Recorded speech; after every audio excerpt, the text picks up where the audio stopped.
¿Qué tal? Muy buenos días, estudiantes del Colegio Miguel Grau. Bienvenido al curso de Historia del Perú con su profesor Richard Javier Mendoza.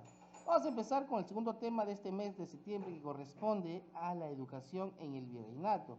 Vamos a explicar cómo estaba compuesto esta educación en esta etapa o en esta época colonial del Perú. ¿Ya? No olvides que el Perú todavía está bajo el mando del país de España. El Perú todavía es una colonia. ¿Ya? Vamos a empezar entonces con sus características de la educación. ¿Ya? Son tres características: elitista, dogmática y memorista. Vamos a ver cómo está compuesto, ¿no? esta característica elitista. ¿Ya? La educación fue un privilegio de la clase, ¿no?, dominante, más que nada. ¿Ya? Acá en la elitista solo tenían acceso los miembros de las clases dominantes. ¿Cuáles son? Los españoles, criollos ricos y caciques. ¿Ya? La mayoría sociales estuvieron excluidas de recibir la educación. En la dogmática, jóvenes, en la dogmática, los estudios eran controlados por el Estado español y por la Iglesia. Por lo tanto, los conocimientos impartidos no podían ser cuestionados, no se podían. En la memorística, dado que la metodología educativa se basaba en la repetición textual de las lecciones y enseñanzas impartidas por el maestro, solamente por el maestro. Ahora vamos a ver la estructura de los estudios de la educación colonial, cómo está estructuralmente compuesto, ¿no? En las primeras letras, por ejemplo, consistió en el aprendizaje de la lectura, escritura, en castellano, operaciones básicas de la aritmética y doctrina cristiana. Acá, por ejemplo, jóvenes, se realizaba bajo la supervisión de ¿quién? De un tutor. Si no había el tutor, no se podía reemplazar lo que es una escuela parroquial. En los estudios menores consistió en la lección de la latín. Ya, acá, en otras palabras, no tenía que aprender lo que es esta lengua de latín, este idioma latín. ¿Ya? Aprenderlo era muy importante, pues los conocimientos eran transmitidos en esa lengua. Los estudios mayores, una vez concluidas las clases de latín, los estudios continuaban con los estudios mayores, en los cuales se dictaban clases de filosofía o de arte. ¿Ya? A los centros de estudios. ¿Cuáles eran los centros de estudios de esta época? Para los criollos, no te olvides, joven, que los criollos son hijos de españoles nacidos en América, por favor. La metrópoli, o sea, la ciudad española, permitió la instalación de las universidades según el modelo europeo, pero también se crearon centros de estudios superiores dirigidos por las congregaciones religiosas. Cuando hablamos de este tipo de estudios, debemos distinguir dos tipos de instituciones: universidades y colegios reales, ¿no?, llamados también colegios mayores. ¿Ya? Colegios ejemplo, mayores. Los colegios reales o mayores, también acá la imagen, más que nada eran internados donde se impartían los mismos cursos que se dictaban en la universidad, los mismos cursos, por ejemplo, de San Marcos, ¿no? Si los estudiantes querían obtener un grado académico, ya sea bachiller o licenciado, o maestro o doctor, debían rendir exámenes en la universidad. Entre los colegios mayores tenemos el colegio San Pablo, ¿no?, San Martín y San Bernardo en Cusco. Estamos viendo las universidades, ¿no?, en la actualidad, ¿no?, son varias, tanto estatales como particulares.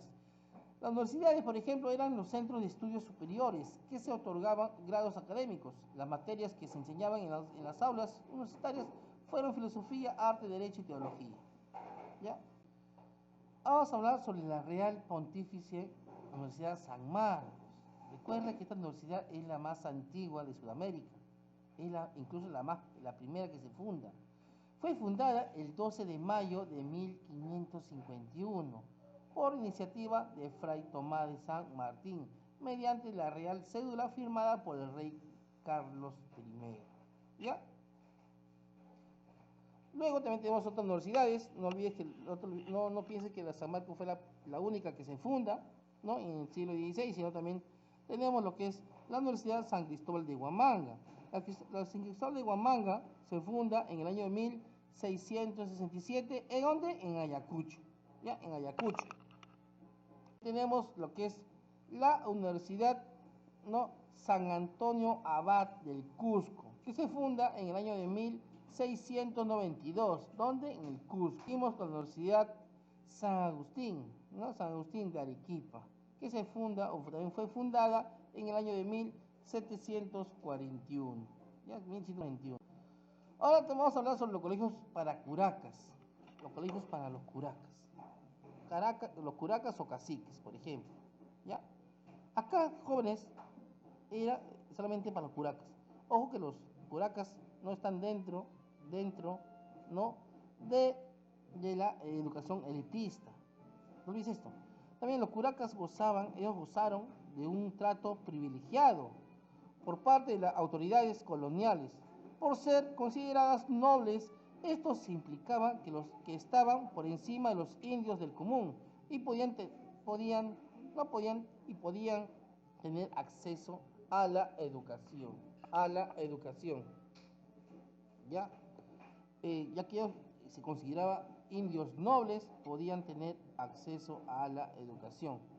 También las autoridades comprendieron que los curacas eran importantes para la administración colonial y por lo tanto era necesario occidentarlos para que sirvieran como buenos intermediarios entre el aparato colonial y la población indígena. Para este fin se establecieron los colegios de caciques en diferentes ciudades del virreinato. Estos colegios, los caciques aprendían la doctrina cristiana, gramática, aritmética. ¿Para qué? Para dar cuenta, para el tributo más que nada. Y también aprendían lo que era el latín, jóvenes. ¿Ya? El latín también como la literatura. Ahí pasamos,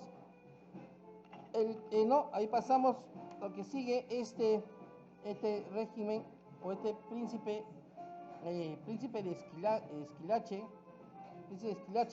¿no? O también conocido como el virrey Francisco de Borja.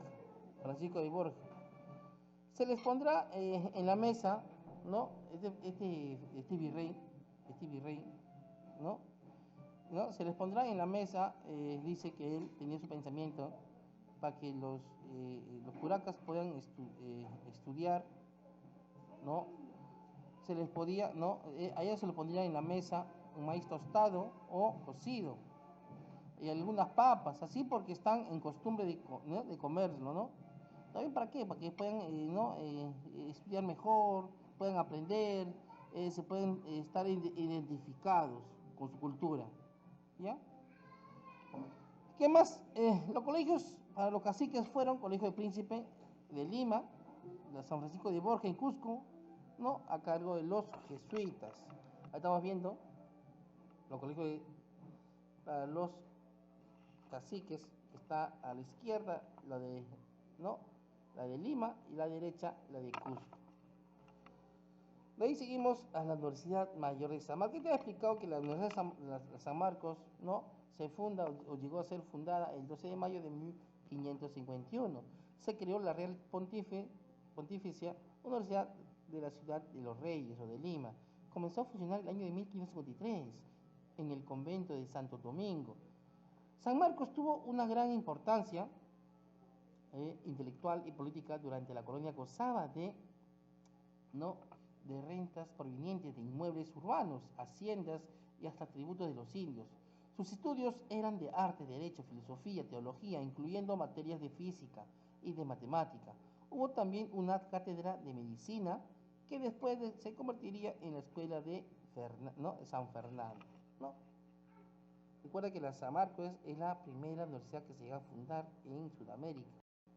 Estamos viendo la San Marcos, ¿no? De ahí pasamos a los seminarios, jóvenes, a los seminarios. Los seminarios se crearon, ¿no? Se crearon los colegios seminarios donde se educaban los futuros sacerdotes. Los primeros fue el colegio seminario fundado por Santo Toribio Moro Obrejo en el año de 1550, ¿no? Que lo encontramos en la avenida Sucre, ¿no? La avenida Sucre.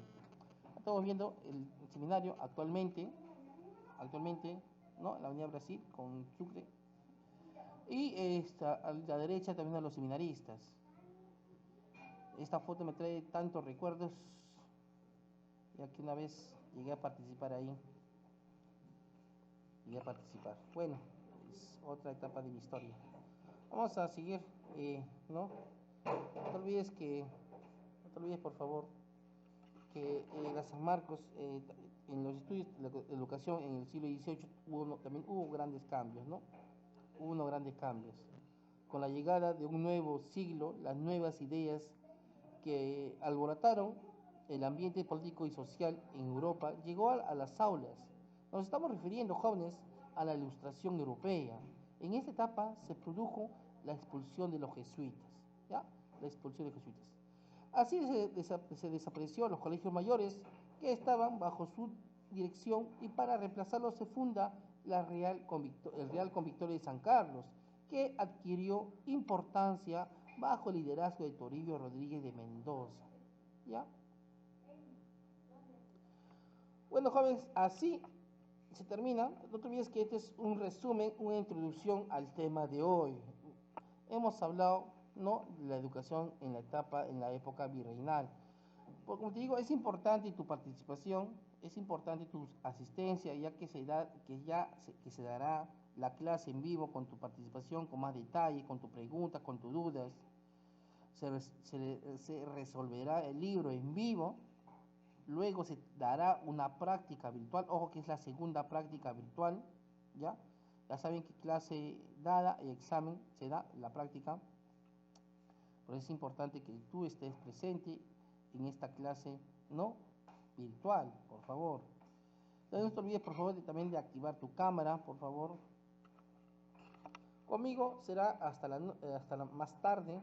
Nos encontramos, ¿no?, con segundo A y segundo D de 6:20 a 7:20, segundo B y segundo C de 7:30 a 8:30. ¿No? Conmigo fue un gusto, nos estamos viendo, por favor, en la tarde. Cuídate mucho, Dios te bendiga un montón.